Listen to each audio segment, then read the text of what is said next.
back here on the Trading Post here on a Wednesday. Time now for the Community Foundation report, and Brian Johnson joins us. Good morning, sir. Good morning, Randy.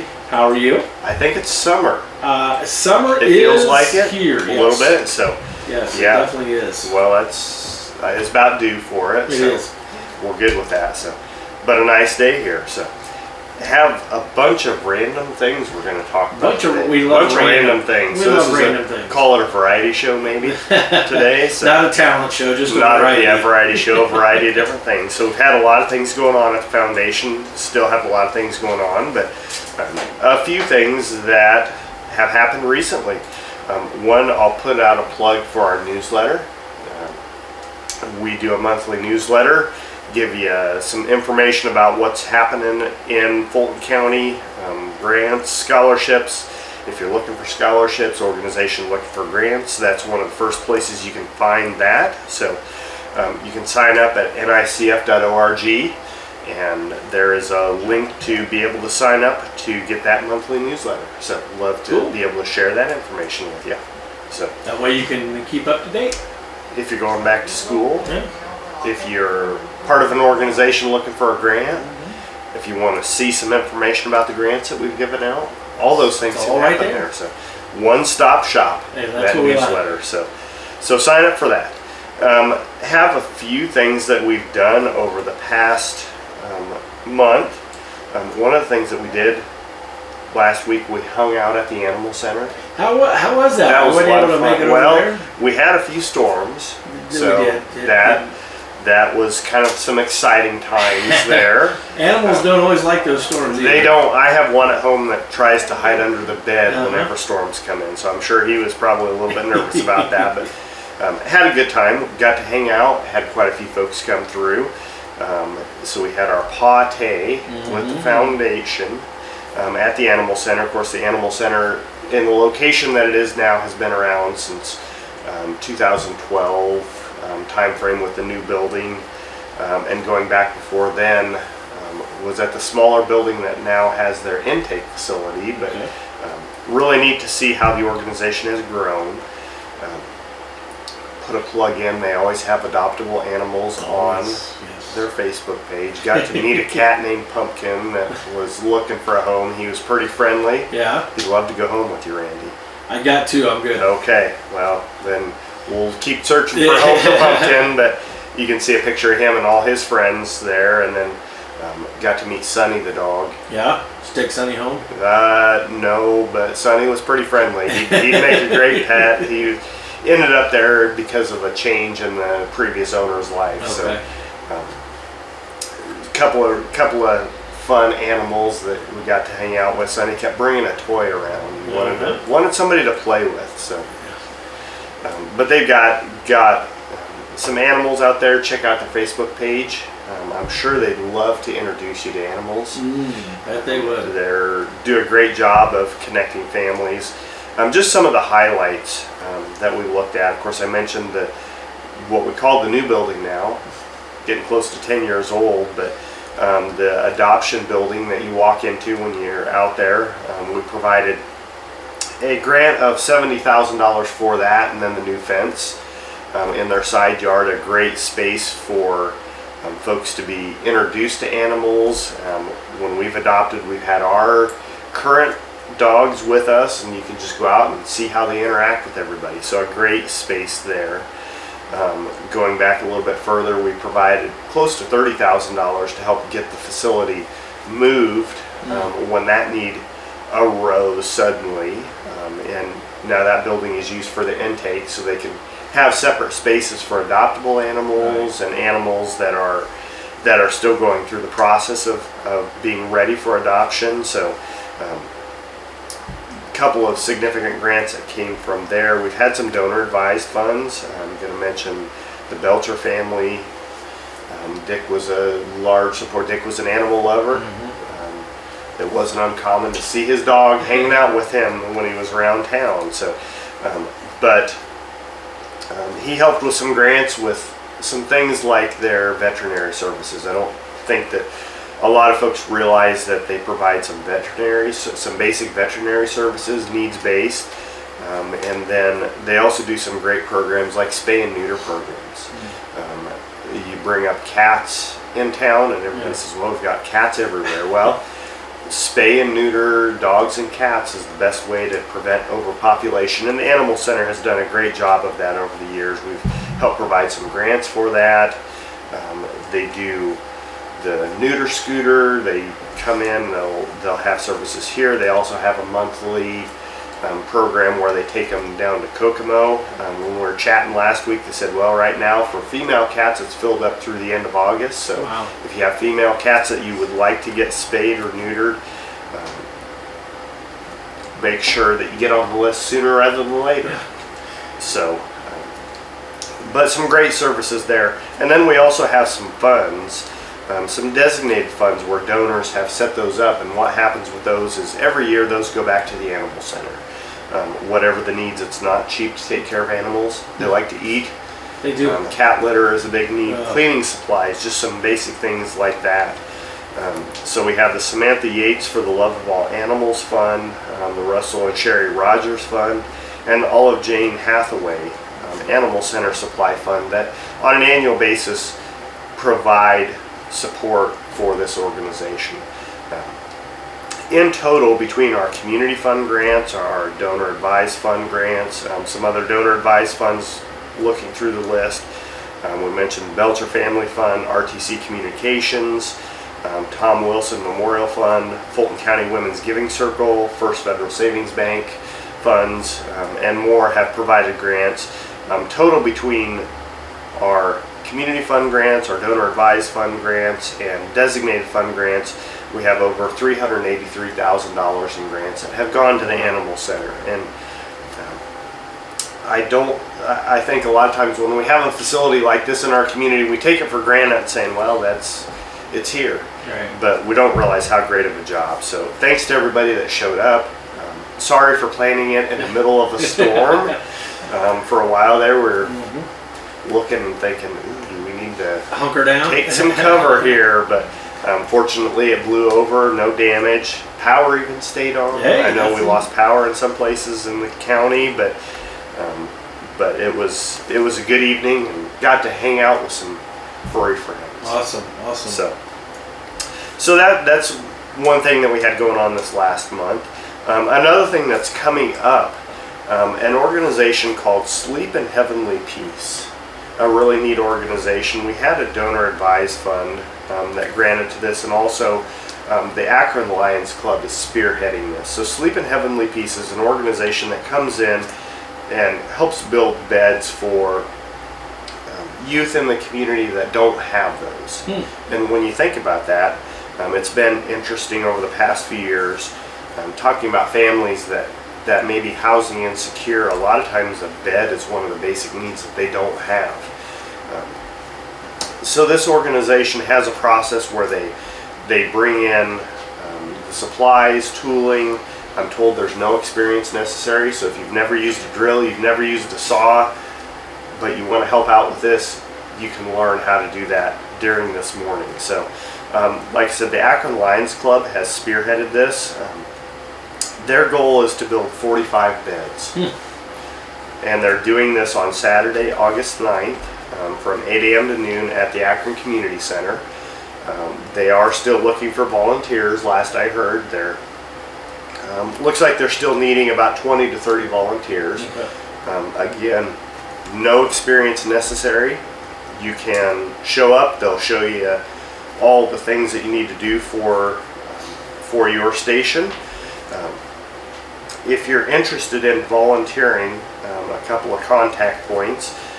Faith Camp can be reached by phone 574-835-1899 to sign up for that, or you can register online. The website to register is shtbeds.org. So the organization Sleep in Heavenly Peace, so shpbeds.org, and you'll look for the region, and you can sign up for the Akron specific program here.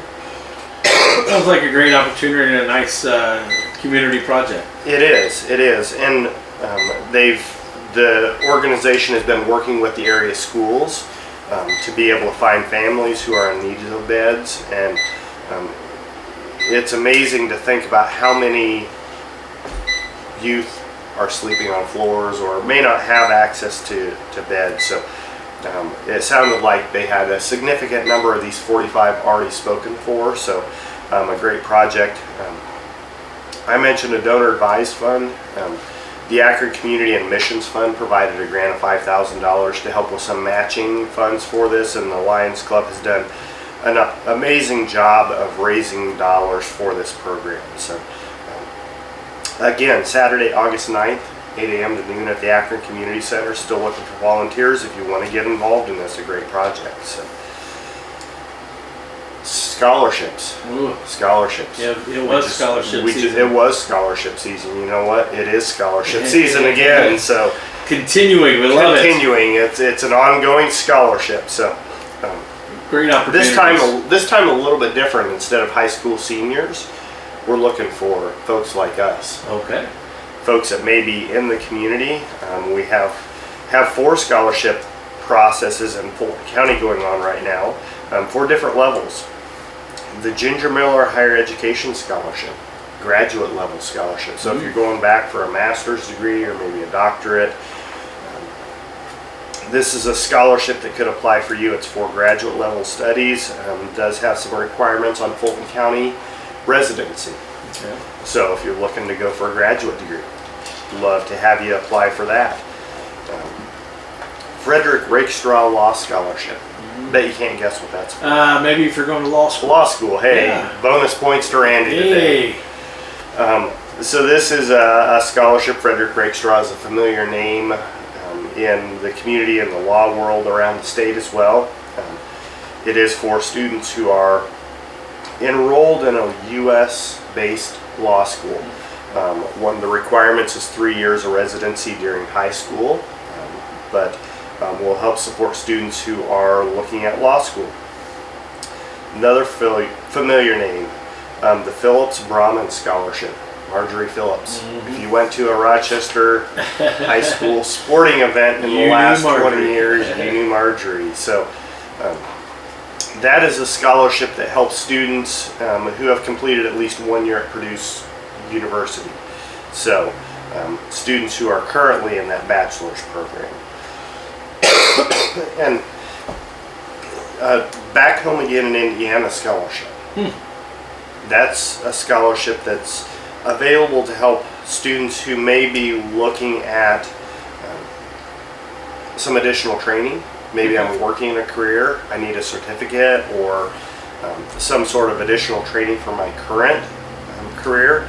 Pretty flexible. Also some non-traditional students. Maybe you got a GED and you're going back to school.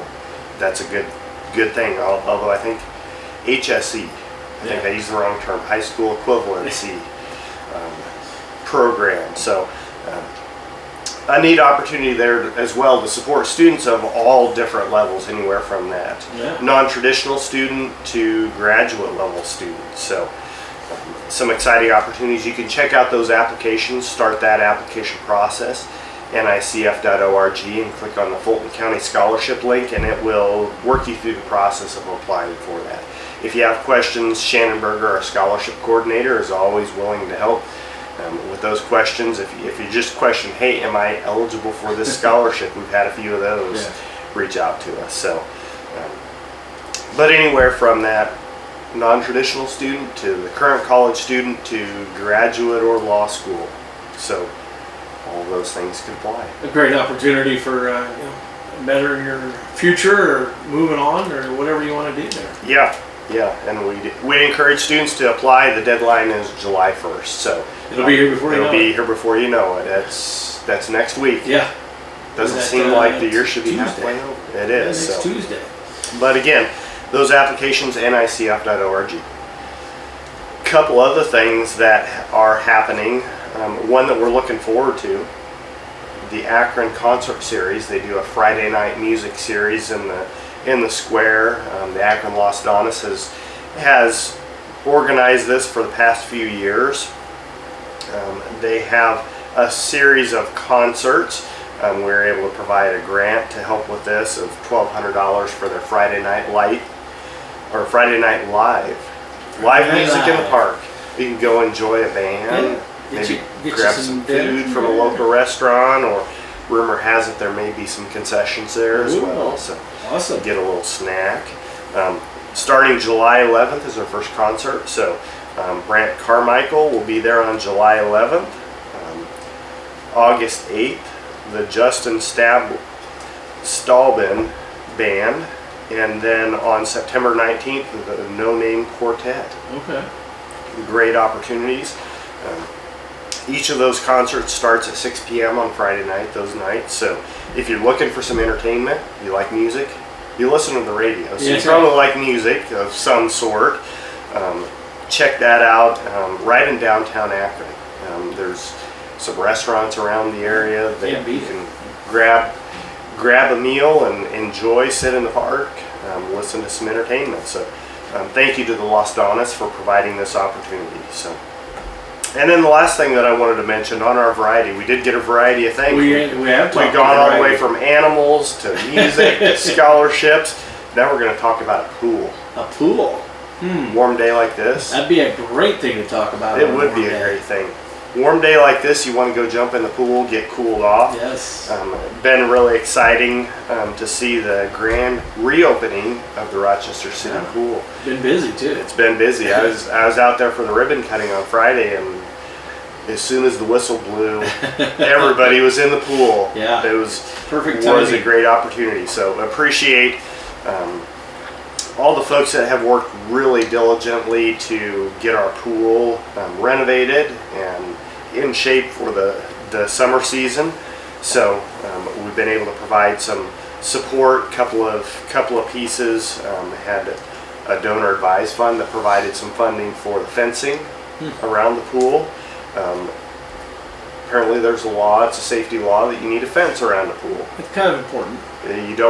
You don't want to have a tragedy and have somebody accidentally wander into the pool. So the fencing was provided, and then we were also able to provide for a climbing wall. A climbing wall. I'm looking forward to seeing this. So if you fall off, do you fall in the pool? You fall into the pool. Yeah. So, but rumor has it it's going to be about 20 feet tall. Ooh. So you can climb up this wall. We'll have a separate space in the pool area for this, so I'm kind of looking forward to this. It's going to be interesting. Something a little bit different. Yeah. So one of those things that makes our pool a little bit unique. But we're able to provide a grant of $20,000 to help with the purchase and installation of the climbing wall. Now the only thing is you'll probably have to wait until next summer to use this climbing wall, because with the time frame they weren't able to get it installed yet. But really nice. I'd encourage folks to check it out. You go out there, nice new concrete, nice new facilities all around our pool. Awesome. So appreciate the park department and all the folks that helped with this process. I know there were some moments where it's kind of like, ooh, this is a really big deal. So it's been great to see that, and appreciate the fact that our pool is still here and available. You know, you go around to some different communities, and the pools have shut down because they're not a cheap thing to operate. No. But we've got a great pool here. So if you're looking for some entertainment to do on a hot June, almost July day, go out and jump in the pool. Yeah. Great family space. And it's reasonably priced. It is, and you can spend the whole day out there and just enjoy. Wear the kids out. Stay cool. Take them home. Wear the kids. Hey, parents, you heard Randy say, wear the kids out. There's one of your benefits of it. That's right. But really a great opportunity for entertainment in the community that we have. So thank you to all involved in that process. So, well, I think that's a variety. I think that would include a variety of things. You definitely hit on the variety. Animal center, building beds, scholarships, pools, concerts, all the above.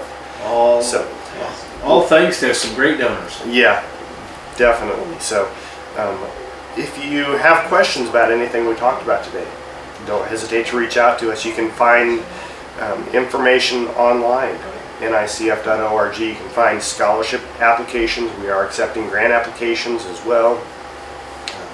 If you have questions about grants, reach out to our program director, Hannah Bainey. She can work you through that process. Looking for scholarships, click on that Fulton County scholarship link. Shannon Berger, our scholarship coordinator, would be happy to talk to you about that. Find us on Facebook, Northern Indiana Community Foundation. Sign up for our newsletter, nicf.org. Give us a call, 574-224-3223, or stop by our office, 227 East 9th Street here in Rochester. We'd love to talk to you about any questions or ideas you have for the community. Brian, if anybody's interested in maybe starting, they've got a loved one that's passed on and they want to put something in memory of them, they can reach out to you for that? They can reach out to us. We can provide details. That's a lot of the funds that we mentioned. Have been created in memory of somebody special. So we're always happy to help with that. Leave a lasting impact. You know, we have a lot of folks that will say, at the funeral I had all these flowers and things that I had to take care of afterwards, and then a couple weeks later they were gone. Right. These funds can help go on forever. One that I'll mention in particular, the Olive Jane Hathaway Animal Center Supply Fund, was set up by a local donor in memory of her mother, and it helps the animal center now going on into the future, and it leaves a lasting impact. So yeah, we'd love to talk to you about, if you have an idea, if you have a passion. We have a lot of folks that have set things up for, whether it be an animal center, whether it be a church, whether it be a youth serving organization. When you look through the list of our funds, a lot of those are in memory or honor of somebody special in our community, and a great way to leave that lasting legacy that we're able to talk about even after they're gone. So we'd love to talk about those ideas and ideas for new funds to support great things in our county, because like you said earlier, all these great things happen because donors have stepped up and said, I want to be able to support this. Brian, thanks for stopping by. Enjoy the nice warm day, and we'll talk to you in a month. Looking forward to it. Brian Johnson, the Community Foundation. That's going to do it for the Giant FM Morning Show. Have a great one, everybody. Be careful, stay safe, stay hydrated out there.